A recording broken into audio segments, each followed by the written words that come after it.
단기적으로도 지금 경기가 침체되는 정도가 아니라 불황을 넘어서 아주 심각한 불황, 굉장히 계속될 수밖에 없는 상황이고, 그게 우리나라는 특히 더 심하다. 전반적인 수출 환경이 다 나빠지고, 그래서 또 실제 흑자를 보는 게 아니라 적자로 돌아서고, 그렇게 하면서 우리가 과연 무엇을 가지고 우리나라가 먹고 살 수 있을까, 이런 이제 저는 이 IMF 같은 경우에는 그게 외부적 충격이 정말 그거야말로 일시적인 거였어요. 자, 위기가 현실로 왔습니다. 과연 우리는 이 문제를 앞으로 어떻게 해결해 나갈 수 있을까요? 미국 도널드 트럼프 행정부가 4월 3일부터 이제 얼마 안 남았습니다. 미국으로 수입되는 모든 외국산 자동차에 25% 관세를 매기겠다고 공식 발표하면서 우리나라 자동차 업계가 직격탄을 맞았습니다. 이게 왜 우리나라가 직격탄이냐면, 우리나라 자동차는요, 한미 자유무역협정 FTA에 따라서 그동안 관세가 0%였는데 이제 관세율이 25%로 대폭 늘어났기 때문에 그렇습니다. 우리나라의 대미 수출품 중에 자동차가 가장 큰 비중을 차지하는데, 그 비중이 어느 정도냐면 전체 자동차 수출의 49.1%, 거의 50%일 정도로 비중이 매우 높습니다.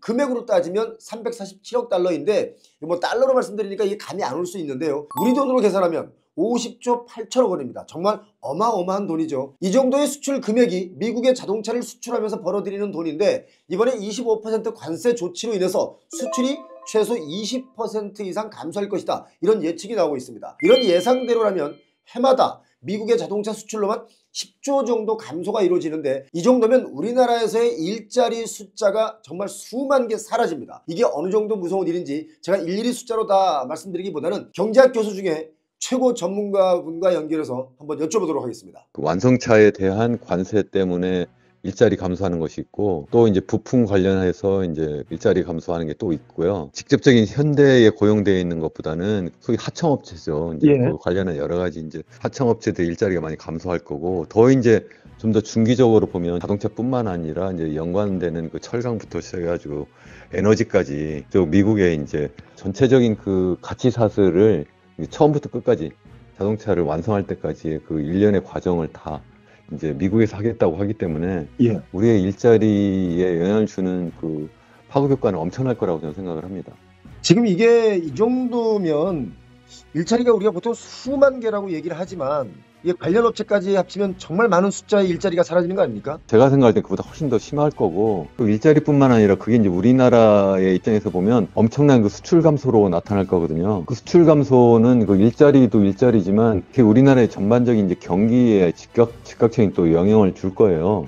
그래서 이제 가뜩이나 지금 우리나라의 경제 성장률이 뭐 한국은행 같은 경우는 1.5까지 지금 낮췄고, 지금 일부에서는 그게 뭐 1% 초반일 거고, 일부에서는 또 그것보다도 못할 거다, 이렇게 이야기를 하고 있는데, 실제 그러한 상황으로 이제 전개될 수밖에 없지 않을까, 저는 그렇게 보고 있습니다. 이 현대 자동차만 그렇겠어요? 다른 뭐 여러 우리나라의 뭐 삼성이라든가 아니면 뭐 하이닉스라든가 다 지금 미국으로 들어가서 생산하지 않으면 안 되는 그러한 상황으로 계속 지금 가고 있기 때문에, 그렇게 되면 우리나라 일자리뿐만 아니라 전반적인 수출 환경이 다 나빠지고, 그래서 또 실제 흑자를 보는 게 아니라 적자로 돌아서고, 그렇게 하면서 우리가 과연 무엇을 가지고 우리나라가 먹고 살 수 있을까, 이런 이제 근본적인 문제에 대해서 이제 심각한 고민을 할 수밖에 없는 상황으로 되는 거죠. 이게 지금 IMF보다도 훨씬 더 위험한 수준이다라고 말씀하시는 분도 있는데, 교수님 생각은 어떻습니까? 저는 이 IMF 같은 경우에는 그게 외부적 충격이 정말 그거야말로 일시적인 거였어요. 그래서 한 번 딱 해가지고 당시에 98년도에 마이너스 5.3% 역성장하고 그 다음에는 10% 이상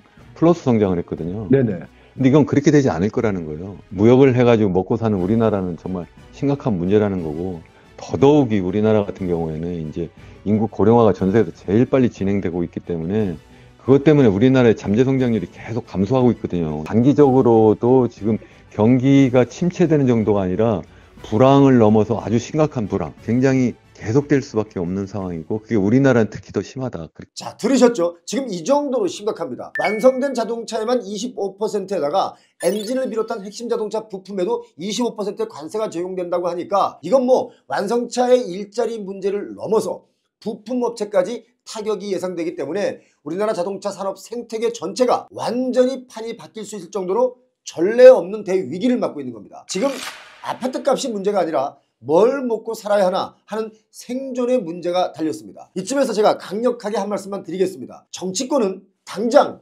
정쟁을 멈추고 국민들이 먹고 사는 문제에 대해서 논의해 주시기 바랍니다. 당신들 싸우는 통에 국민들만 죽어나갑니다. 이데올로기의 문제가 아니라 먹고 사는 생존의 문제입니다. 자, 현대차, 기아차, 한국 GM 다 걱정입니다만 이 중에 한국 GM은 생산량의 85%를 미국에 수출하고 있기 때문에 가장 큰 타격이 예상되죠. 한국 GM의 직원 수가 8,700명이 조금 넘습니다. 한국 GM이 따지고 보면 우리나라 기업도 아니기 때문에 관세로 가격 경쟁을 잃게 된다라고 하면 우리나라에서 갑자기 철수할 수도 있습니다. 그렇지 않습니까? 현대자동차는 7만 5천 명이 근무하고 있는 대기업이죠. 기아자동차 역시 3만 5천 명이 근무하고 있는 대기업입니다. 이 세 개 회사에서만 대략 12만 명이 근무하고 있는데 부품업체나 관련 하청업체를 합치면 그 숫자는 훨씬 더 많고요. 그 많은 직원분들 중에 일자리를 잃게 되는 사람의 숫자를 상상하면 정말 큰 충격이 현실로 온 겁니다. 자, 4월은 완성차의 관세 25% 그리고 5월부터는 자동차 부품에도 동일한 관세를 부과한다는 방침을 확정했기 때문에 부품을 수출한 후에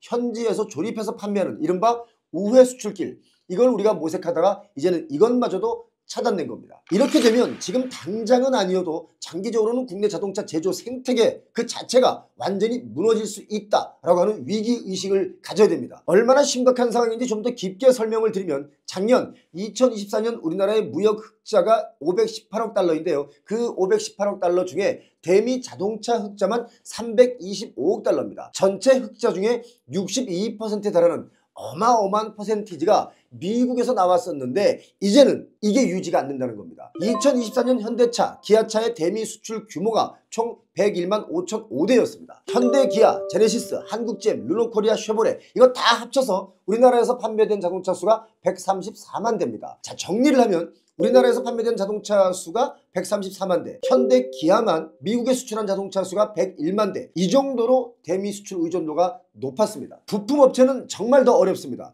미국에 생산기지도 없죠. 그래서 시장 점유율도 낮은데 우리나라 부품업체가 완성차 업체나 1, 2차 벤더 그러니까 협력업체에 비교하면 관세 타격이 더 클 겁니다. 자, 한국자동차연구원의 자료를 보면 우리나라 부품사가 약 15,000곳이 있는데 그중에 4인 미만의 영세업체가 50.3%로 절반이 넘습니다. 이제 앞으로 뭐 한국타이어나 금호타이어 이런 대형 부품업체의 경우도 미국 현지의 생산시설을 더 확대해서 관세를 피할 방법을 모색할 텐데요. 그럼 역시 뭡니까? 우리의 일자리는 또 크게 줄어듭니다. 작년 대미 자동차 부품 수출액이 82억 달러인데요. 우리 돈으로 11조 원이죠. 관세를 적용받으면 2조 원 이상을 내야 되는데 이게 참 어려운 일인 게 뭐냐면 부품업체의 부품 납품 후 평균 영업이익률이 3% 정도밖에 안 됩니다. 이 정도의 이익을 보면서 겨우겨우 버티면서 일을 했는데 관세로 25%를 물고 나면 이거 버틸 방법이 없겠죠. 자, 그러면 자동차 부품사의 줄도산이 시작될 수도 있습니다. 이 부분 역시 일자리 수만 개가 사라질 수 있는 겁니다. 산업연구원의 보도를 보니까 트럼프의 관세 부과로 인해서 우리나라 자동차 생산이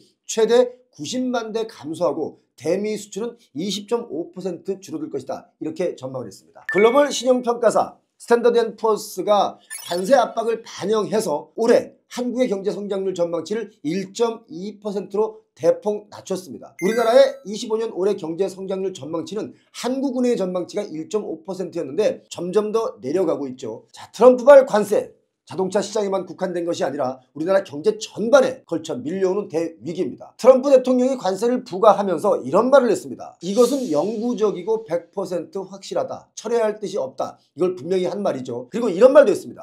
이번 조치는 미국 경제의 일자리와 부를 가져다줄 흥분되는 일이다. 본인 나라 미국에서는 흥분되고 좋은 일일 수 있지만 우리나라는 정말 치명적입니다. 그러면서 이런 말도 했죠.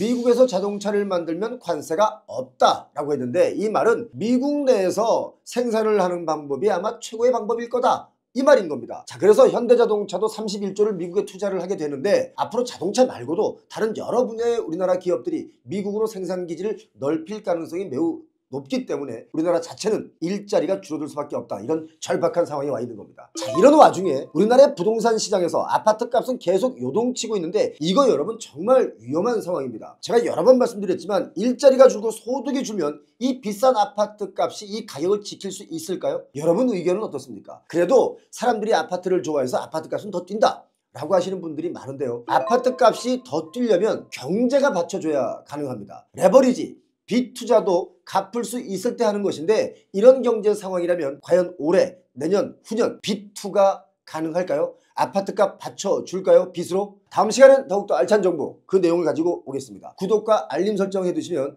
영상을 좀 더 빠르게 받아보실 수 있고요. 아직 구독자가 아니시라면 구독 설정해 두시면 부자가 되는데 도움이 되시리라 믿습니다. 구독자 여러분, 이런 위기를 잘 파악하고 이겨내서 부자 되시길 바랍니다. 고맙습니다. 제가 2013년부터 대기업, 중소기업, 전문직 등 CEO 여러분이 참여하는 경영자 최고의 과정을 운영해오며 지금까지 2,000여 명의 크고 작은 회사의 경영인들이 함께하면서 성장을 해왔습니다. 바로 한국미래가치 포럼인데요. 이번에 5기가 시작이 됩니다. 부동산과 경제에 관심이 있고 함께 성장을 도모할 수 있는 분이라면 누구나 참여할 수 있는 명실상부 대한민국 최고의 교육 커뮤니티입니다. 꾸준하게 성장을 하는 사람들의 공통점을 보면 끊임없이 배우고 행동합니다. 어려울수록 함께 배우며 더 전진하여 반드시 위기를 기회로 만들어 성공하시길 바랍니다. 참가 신청은 4월 18일 마감되는데요. 자세한 내용과 한국미래가치 포럼 5기 오는 모집의 참여 방법은 고정 댓글을 참조하시기 바랍니다.